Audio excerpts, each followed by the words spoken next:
அதான் சாரி கட்டல இப்ப அவன் காலில் ஒண்ணு நானு ஏன் இப்படி பண்ற? ஆமா கால வேணும். ஏய் என்ன ஏய்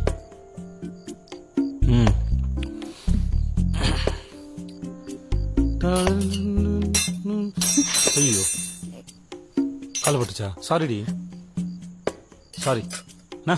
ஏய் இந்த சூரிய வம்சம் கதெல்லாம் வேணாம். கால விடு.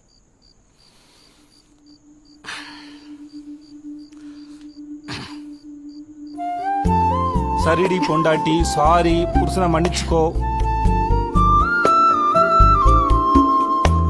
ஏய் காலில் விழுந்துட்டேன்டி சாரி கேட்டேன்டி.